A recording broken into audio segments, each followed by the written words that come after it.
ስለዚህ ሐዋርያ ጳውሎስ ሲጽፍላቸው ስለዚህ ሁሉ ጊዜ በመታመን ምን እናደርጋለን አለ እንኖራለን።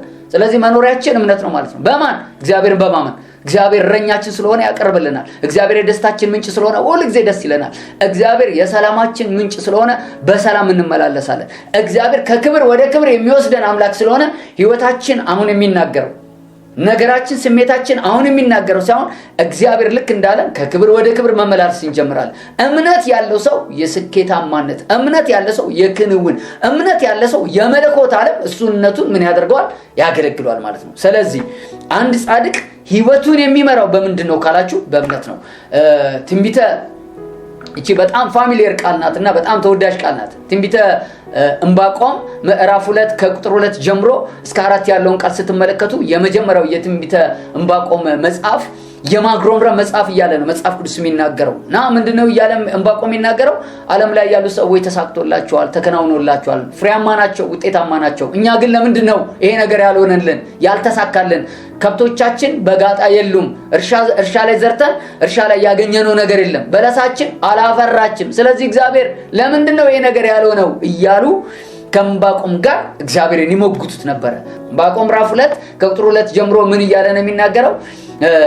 ሪያውን መጀመሪያ ምን በላለው? ጻፍ አለው። ሪያውን አጻፉ። እግዚአብሔር የሚሰራበት መንገድ ነገረው ማለት ነው። እግዚአብሔር የሚሰራበት መንገድ ከነገረው፣ አሰራሩን ከነገረው በኋላ ዕንባቆም እንደዚህ አለ፣ ጻድቅ ለካ በሚያውና በሚፈልገው ነገር አይደለም የሚኖረው። ጻድቅ የሚኖረው በአንድ መንገድ ነው አለ።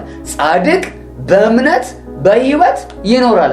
ስለዚህ የምኖረው በማገኘው ነገር ሳይሆን በማምነው ነው። የማምነው ደግሞ የሚያኖረኝን ነገር ያመጣል እያለ ነው። እዛው ዕንባቆም ምዕራፍ 3 ላይ ስትመለከቱ በለስ ባታፈራ፣ ከብቶች በጋጣ ባይገኙ፣ የምፈልገው ነገር ሁሉ ወደ እኔ ባይመጣ፣ እኔ ግን በአምላኬ ምን ይለኛል? ደስ ይለኛል። ለምን? እምነት በውጭ ባለው የአይን ትኩረት የምንመላለስ ሳይሆን እምነት እግዚአብሔር ላይ ተመስርተን ያደርጋል ብለን በምንታመንበትና በምንደገፍበት ነገር ላይ እግዚአብሔር መልሶችን የሚያመጣበት ነው። ስለዚህ ጻድቅ ግን በእምነት በህይወት ይኖራል። ጻድቅ የሚኖረው በምኑ ነው? በሀብቱ፣ በገንዘቡ፣ በእውቀቱ ዓለም በምትለው አይደለም፣ ባይ ፌዝ ነው። ስለዚህ እግዚአብሔር ላይ ባለው ምንድነው? እሱ መተማመን ነው። ስለዚህ እምነት እግዚአብሔርን እንድንታመን፣ እግዚአብሔርን እንድንደገፍ፣ በእግዚአብሔር ላይ ባለ መተማመን ደግሞ የእግዚአብሔርን ባርኮት እንድንቀበል የሚያደርገን ነው። ብዙ ቅዱሳኖች ነገሮቻቸው ያልተቀየረው፣ ነገሮቻቸው ያልተስተካከለው፣ የሚፈልጉት ነገር ወደ እነሱ ያልመጣው ለምንድን ነው ስትሉ መልሱ አንድና አንድ ነው። ምንም መገለጥ፣ ምንም ማጋለጥ፣ ምንም ትንቢት አያስፈልግም። መልሱ አንድና አንድ ነው፣ ስላላመኑ ብቻ ነው። ስለዚህ ኢየሱስ ክርስቶስ በዚህ ምድር ላይ ሲመላለስ በጣም ከተደነቀውና ከተገረመው ነገር አንዱ ምንድነው ስትሉ ባለማመናቸው ምክንያት ተደነቀ ይላል። አለማመን እግዚአብሔርን ያስገርመዋል። እግዚአብሔርን እንደምናምነው እሱ እያመነ እሱ እንደምንደገፈው እሱ እየጠበቀን እሱን አለማመን ከጤንነት ያጎለናል። እሱን አለማመን ከበረከት ያጎለናል። ከእግዚአብሔር መልስ ቆርጦ ነው የሚያወጣን ማለት ነው። እንደገና ደግሞ ጌታ ኢየሱስ ክርስቶስ በዚህ ምድር ላይ ትልልቅ ታምራቶችና በረከታቸውን ያመጣላቸው ምንድነው? እንደ እምነትህ ይሁንልህ፣ እንደ እምነትሽ ይሁንልሽ፣ እንደ እምነታችሁ ይደረግላችሁ። ሰዎች ባመኑት ነገር ላይ የመለኮት አቅም ይገለጣል። የእግዚአብሔር ጉልበት ይገለጣል። የእግዚአብሔር አሰራር ምን ያደርጋል? ይገለጣል። ስለዚህ አማኝ የሚኖረው በምንድን ነው ካላችሁ ባይ ፌዝ ነው፣ በእምነት ነው። ነፍስ የእውቀት ክፍል ስለሆነች እውቀት ስሜት ፍቃድ ስላላት እግዚአብሔርን ባወቁን ጊዜ እግዚአብሔርን ባወቅና በተረዳን ጊዜ የሱ ጥገኛ እንሆናለን። እሱ ላይ ያለን መተማመን እየጨመረ እሱ ላይ ያለን መተማመን እያደገ እግዚአብሔር ለህይወታችን አስፈላጊና ዋና እንዲሆን የምናደርግበት መንገድ እምነት ይባላል። ስለዚህ በረከትን የምንቀበልበት አንዱ መንገድ የበረከት እጅ ነው ያልኩት በእምነት ነው። ስለዚህ እግዚአብሔር ለሚያምኑ ሰዎች ስጦታን ይሰጣል። ለሚያምኑ ሰዎች ታምራት ያደርጋል። ለሚያምኑ ሰዎች የበረከቶች መለቀቅ በዚያ ዙሪያ ላይ ምን ያደርጋል?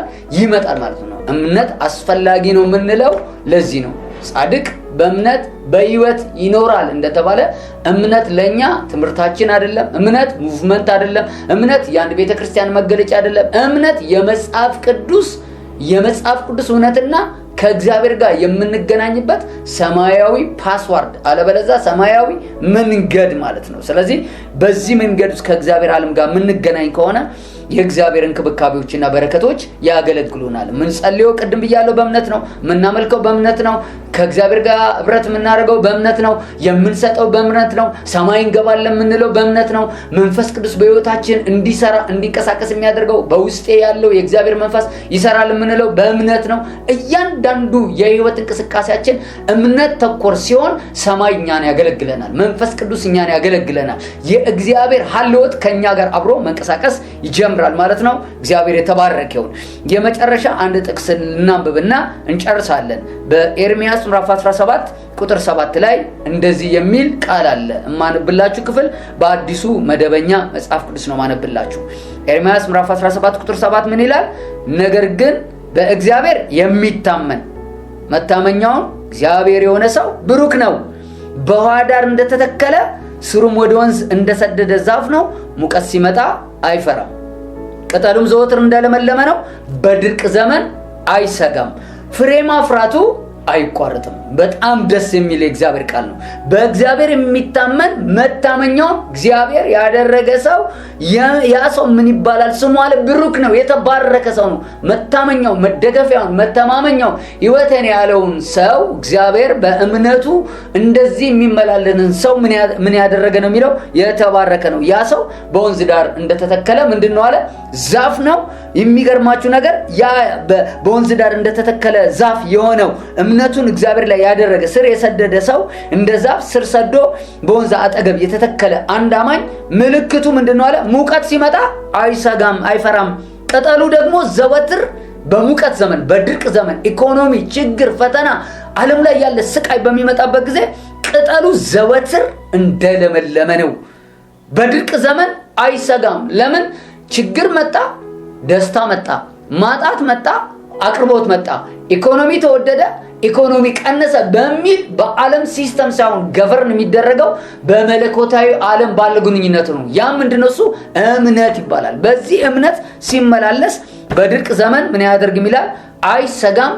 ደስ የሚለው ፍሬ ማፍራቱ አይቋረጥም። የእምነት ሰው ሁሌ ፍሬያማ ነው ማለት ነው። ለምን? መተማመኛው እግዚአብሔር ስለሆነ።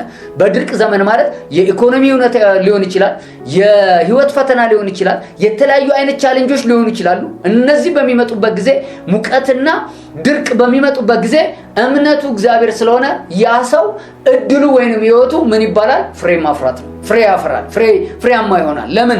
እምነት እግዚአብሔር ላይ የተመሰረተ መተማመን ስለሆነ እግዚአብሔር ለዛ የሚሆን የበረከትን መልስ ያመጣል። ስለዚህ ያለ እምነት አማኞች እንዲመላለሱ የእግዚአብሔር ፍቃድ አይደለም። እምነት የሚመጣው ከመስማት ነው፣ መስማትም ደግሞ ከእግዚአብሔር ቃል ነው። ይሄ እግዚአብሔር ቃል ባለስልጣን ነው። ይሄ እግዚአብሔር ቃል ገዢ ነው፣ ተቆጣጣሪ ነው፣ ስልጣን ያለው ነው። ስልጣን ባለው በእግዚአብሔር ቃል ስር ውስጥ በምንሆንበት ጊዜ የእግዚአብሔር ማዳን፣ የእግዚአብሔር ታምራት፣ የእግዚአብሔር በረከት፣ የእግዚአብሔር አቅራቦት እኛን ይንከባከበናል። ተከታታዮቻችን ይህንን ትምህርት ከልባችሁና በውስጣችሁ ማስቀመጥ ሲጀምሩ፣ ከልባችሁ መስማት ሲጀምሩ የእውነት በኑሯችሁ ላይ፣ በቤታችሁ፣ በትዳራችሁ፣ በስራችሁ ላይ፣ በእያንዳንዱ የህይወት እንቅስቃሴያችሁ ላይ እግዚአብሔር ሲያገለግላችሁ ታያላችሁ። መሰረታችሁን የእግዚአብሔር ቃል አድርጉ። በእምነት ለመመላለስ አስቡ። እግዚአብሔር በመልካም እጆቹ ይንከባከበናል። እግዚአብሔር ከእምነት ጋር አብሮ ይንቀሳቀሳል። እግዚአብሔር እምነት ካለው ሰው ጋር ደስ ብሎት ስራውን ማከናወን ይቀለዋል። የእምነት ተቃራኒ ምንድነው? የሚቀጥለው ሳምንት እንመጣለን። ሁላችሁም በያላችሁበት ተባርካችኋል። መልካም ጊዜ። ሻሎም